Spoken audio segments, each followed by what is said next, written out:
Hey everyone, and thanks for tuning in to the Z Time Chat, the podcast by Gen Z for Gen Z. I'm your hostess, Sophie, with Marin. What tea are you drinking today, Marin? I'm drinking this lovely rose black tea with a splash of milk in it. Very happily. Rose black tea. I want Yes, to try that because it's that sounds amazing. delicious. It really is amazing. I'm very happy with this tea today. Nice. Okay, what am I drinking? Oh, it is vanilla chai, which is great because it's also uncaffeinated, but it tastes like it's got spice in it, so it tastes a little bit caffeinated. So I'm tricking myself into thinking I'm drinking caffeine, but I'm not. I think Because clearly I don't need any caffeine. chai is very caffeinated, though. But this apparently is not caffeinated. I don't know. Okay, the decaf of chai. Interesting. Okay, well, thank you everyone for tuning in. We are doing a special show today because of the election. So yeah, how are you doing with everything, Marin? I'm doing, I think, about as well as any other progressives in the United States right now. I am at the moment feeling relieved, and we'll talk about why in a minute. But it's definitely been an up and down, anxiety-filled several days at this point. Yeah, no, it's been gonna tough. say hours. What about you? How are you handling it? Well, I think I'm doing worse than you, just because, and no, not because I think you would be less stressed out than me, but because at least you're not in the US. So, if anything goes wrong, you could just be like, I officially claim Wales as my permanent, habitation. I wish that's how I felt though, because all that's been happening is like I've just been stressing about not being home and like trying to get like I've turned a lot of Welsh people on to American politics in the last day. Yeah. But also it's like it's not as you want to talk about it with Americans, and none of you guys were up this morning when it was when you were just like binge watching all of the different broadcast networks. How what's the consensus over there with people from not America? Are they just completely annoyed with us? Do they really can't care less? No, I'm surprised at the number of people who have been watching the election over here.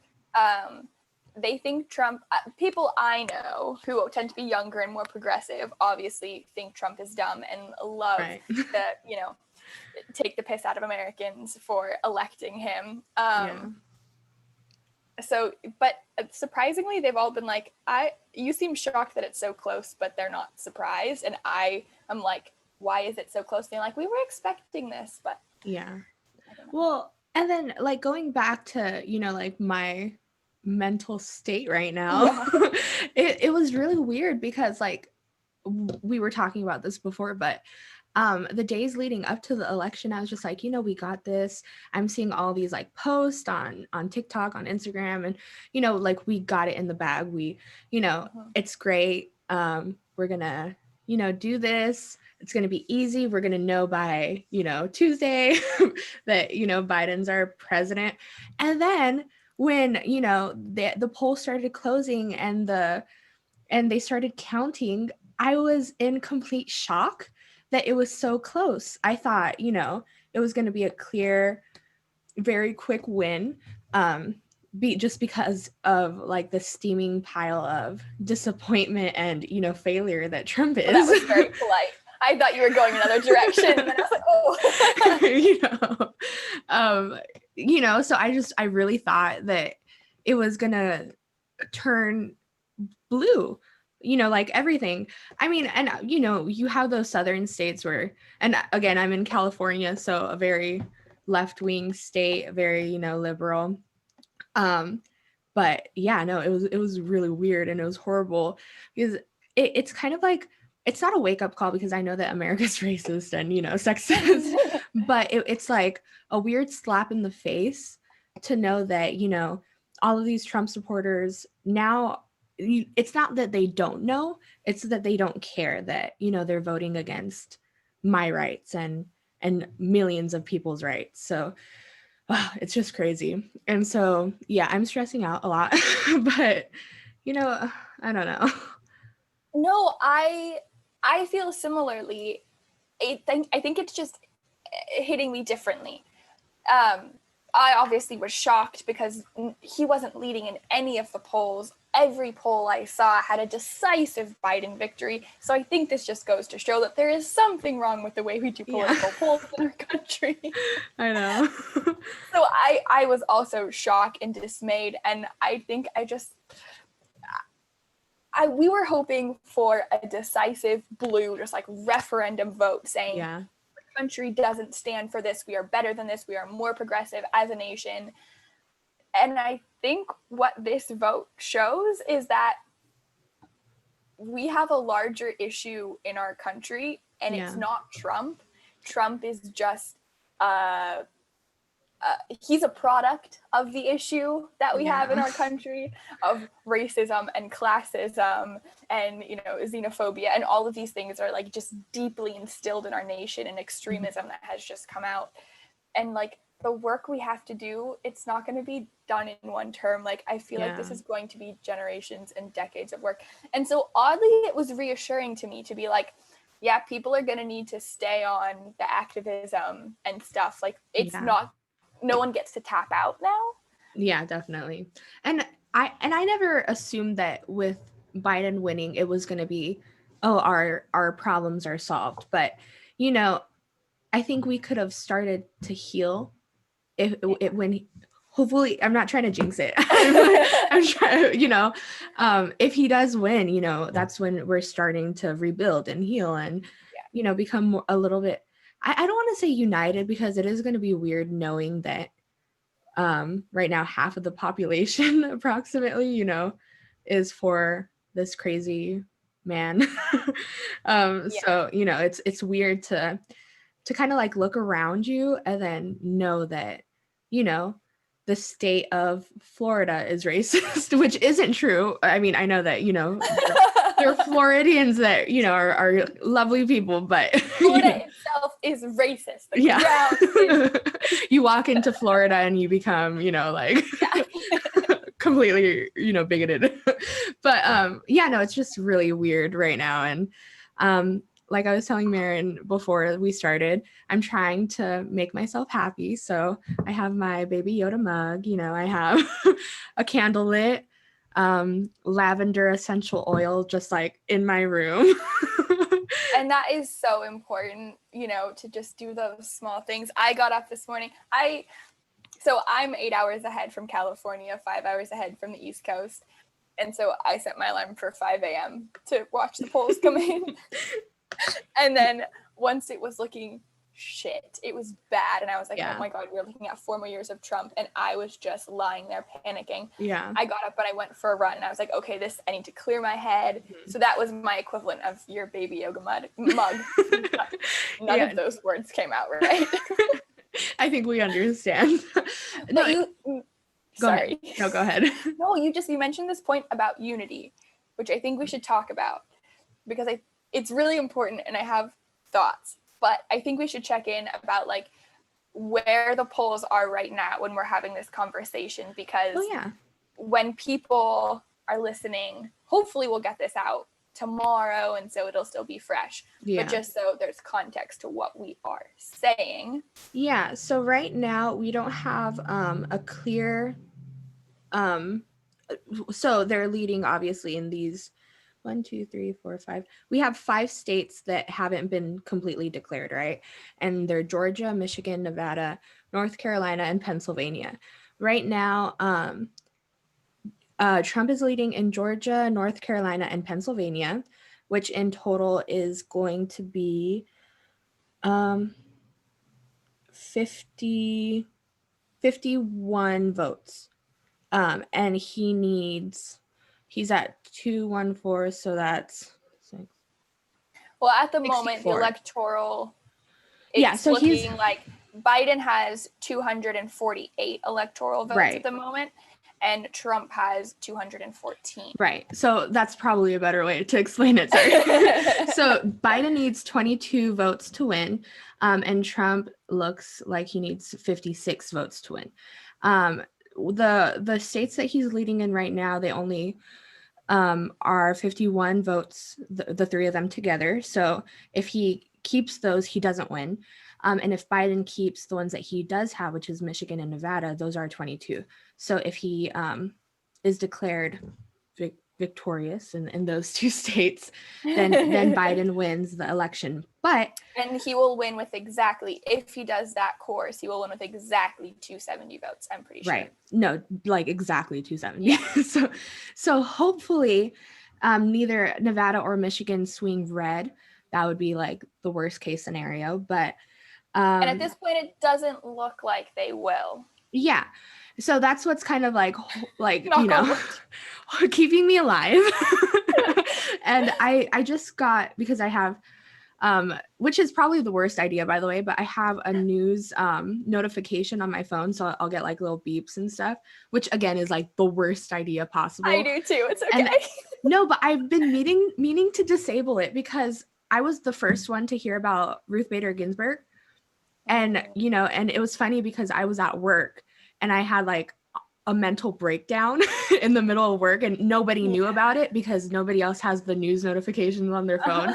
And then I was, the person who delivered the horrible news while, being the only one, mentally breaking down. About this before, I think. No, I don't think so. Okay. I was getting off a plane when I heard, and I turned on my phone as I got off the plane, and my sister had texted me, and I was just like, I had been on an 11-hour flight, and I got off and I just started like crying. Yeah.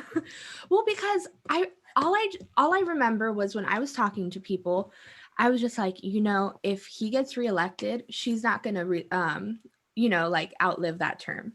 And as much as, I look up to her and I love her, I was just like, there's no way, she has so many different health issues. And even if, like she's done so much for, our rights in general. So it's not like I'm saying she, how bad of her for not being able to, survive. But, just like that's the fact. So he can't be reelected because then he'll appoint a conservative Supreme Court justice, which is exactly what happened. Anyway.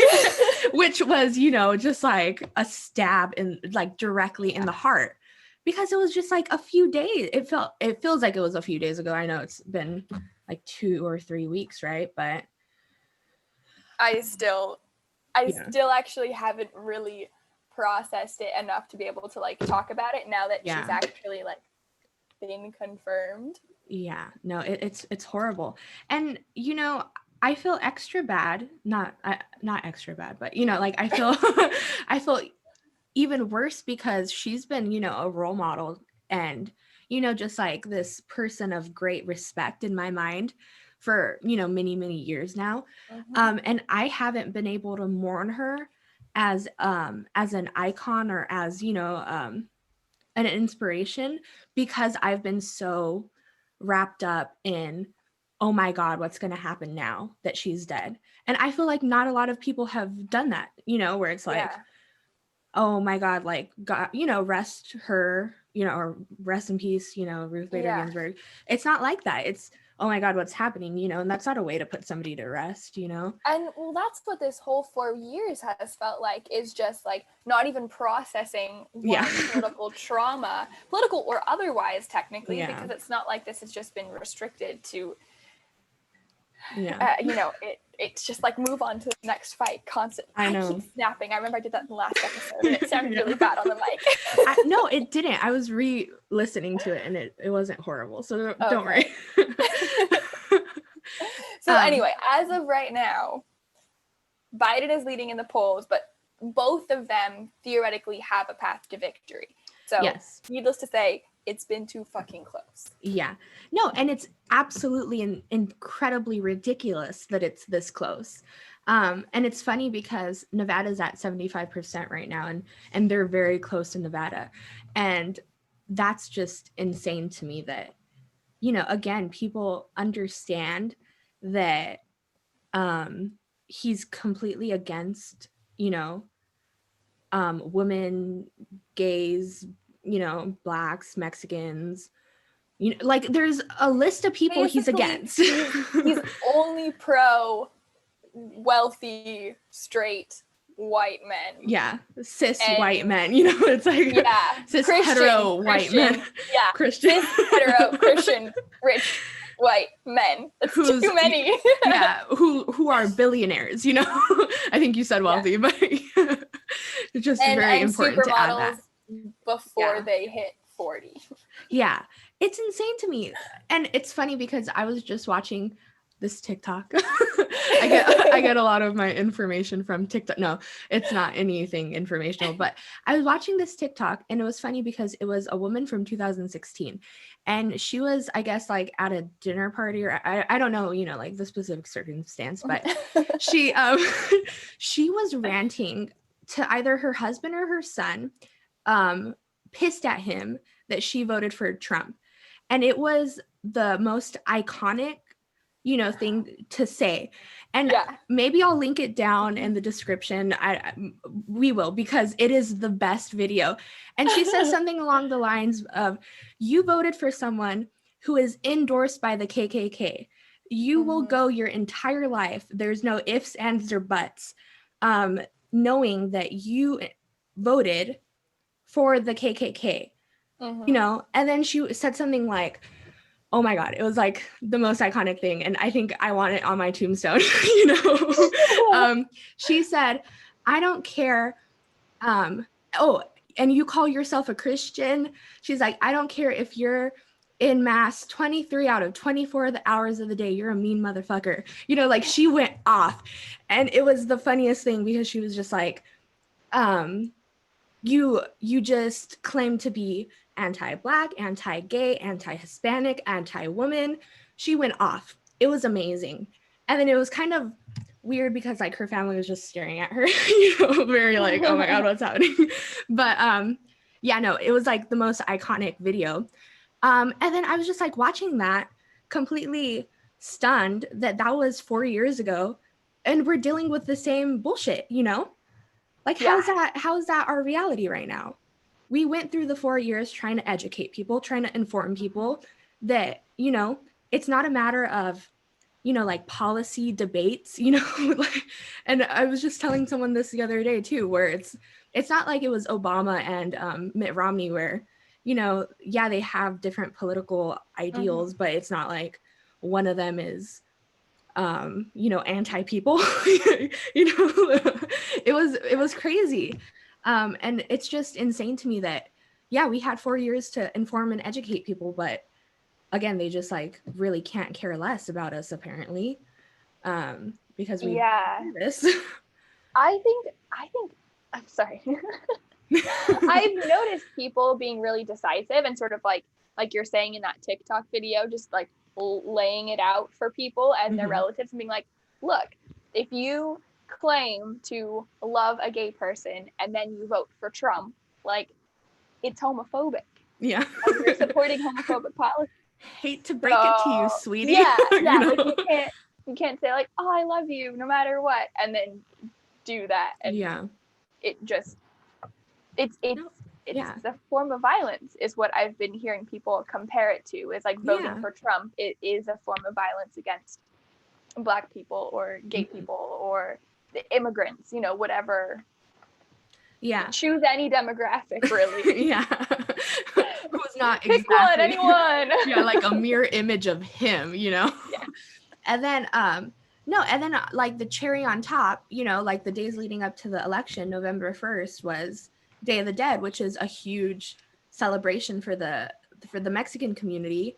I think all of, Latin America too.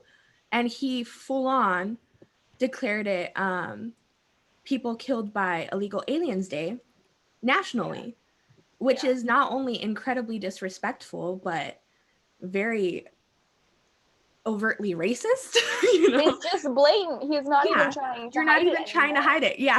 And I feel like this vote is just going to empower the right wing, because they're going to be like, clearly something's working and people are okay with this. Well, and then I saw another post and it was hilarious because it was like, Proud Boys and KKK are going to riot if Biden wins. And then Proud Boys and KKK are going to feel empowered for their beliefs, and possibly, you know, like cause or most likely will cause harm to minorities. So right now minorities are screwed, you know. Yeah. It was like, either way, someone's gonna get, you know, jumped. I don't know. Way more possibly Stay safe worse out there, kids. I know. No, it's just an insane time, and I am completely horrified by, you know, the election right now. And as much as I'm trying to stay positive and stay, you know, hopeful, it's really hard. And then even if I am completely 100% hopeful that Biden wins, I'm not hopeful for the state of our country, you know, and the people that are in it. I don't know if I'm hopeful. I don't want to say optimistic, but I think I am aware of the reality of like where we are in a time, and like Trump will, I'm going to say he will leave office. He will be forced to leave office, and watching him get prosecuted for all the shit he did while he was in office, it's just going to be glorious. Yeah. But Trumpism is going to be around for a while, and it's going to be it's going to be a lot of work to process that as a country. And with that, I have a question for you.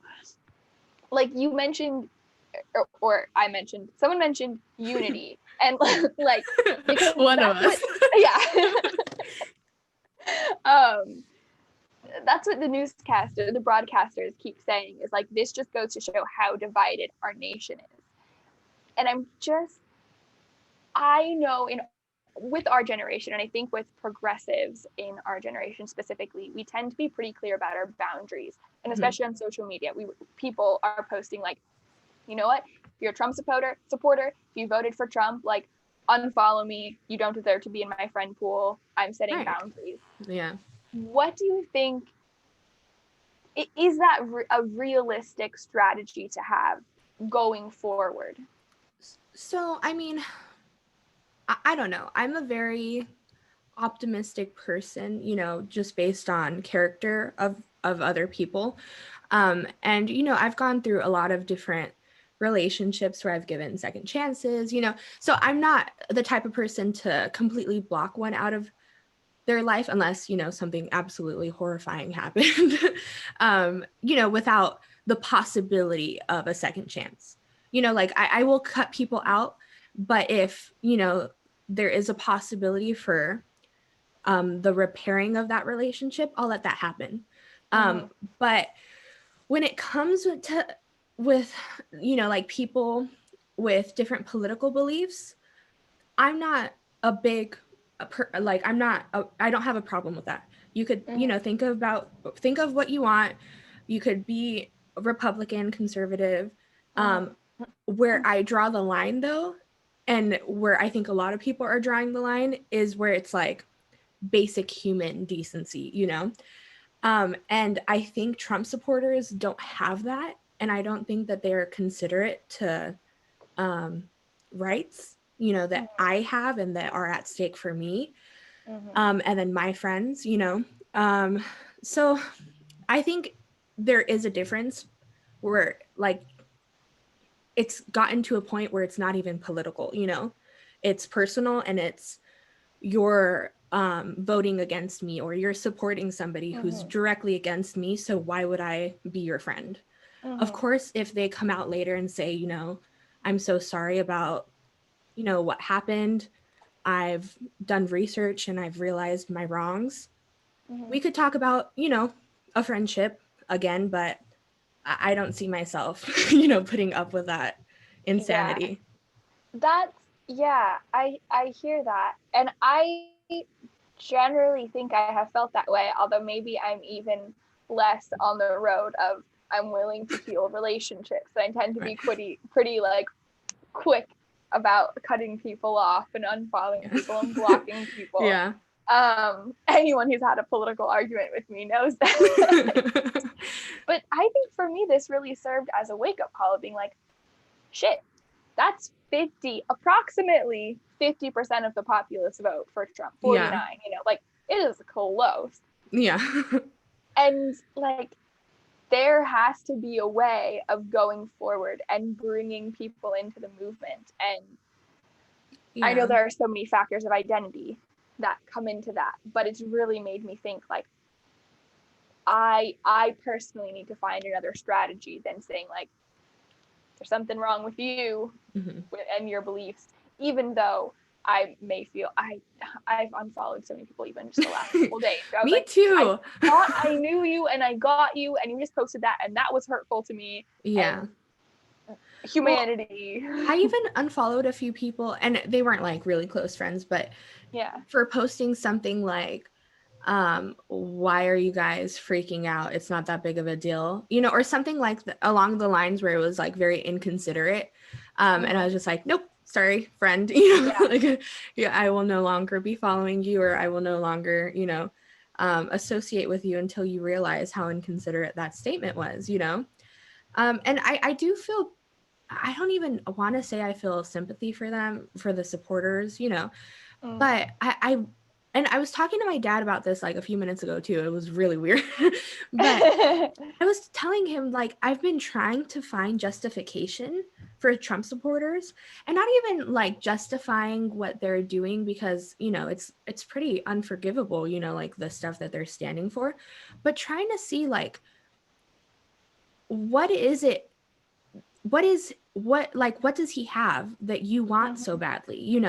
He's not, as much as people say, he's good at economy and good at business, he really isn't, I'm sorry, but he really isn't. He put everyone's lives at the line at all of his rallies. So it's not like he cares about his supporters, he doesn't care about COVID. He doesn't care about the people affected by COVID. He's not transparent at all about that, situation. He's racist. He's very obviously racist and sexist. He's definitely 100% homophobic, and transphobic. So I'm just trying to think, like, even if I was completely racist, or completely sexist or completely homophobic, there are other factors to him that should deter me away from him, like just the fact that when he talks, like, this bile of like completely meaningless shit comes out, should have been kind of like, no, maybe I shouldn't vote for him. He doesn't have political experience whatsoever. At this point, I could run for president. For me. Oh my God, we should do a TikTok roast of Trump. I know. At this point, I probably have more political experience with him, and I just can't think of like one thing that's good about him.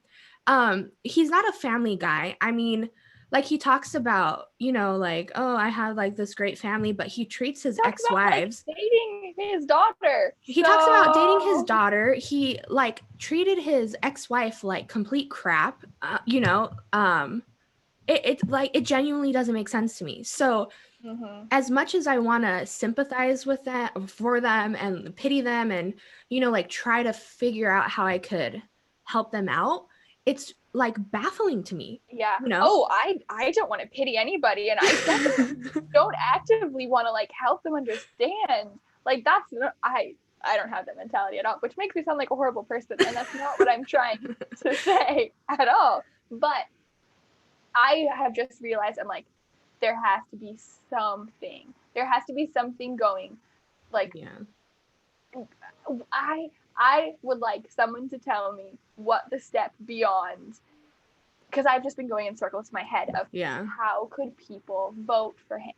Like how? So I need to get to what the step beyond that is. And I know we kind of want to wrap up.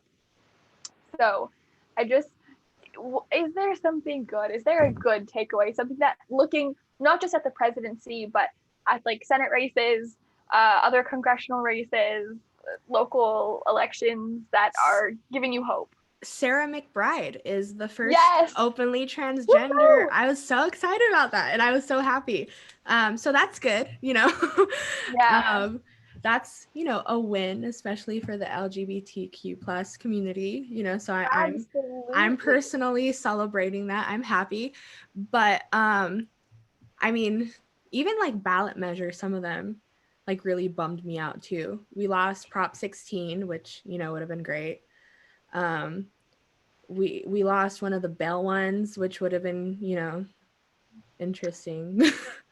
That was interesting. We could do a whole nother episode on California. We could do a whole episode about like the judicial system and the inconsistencies with like bail bond, like all of that.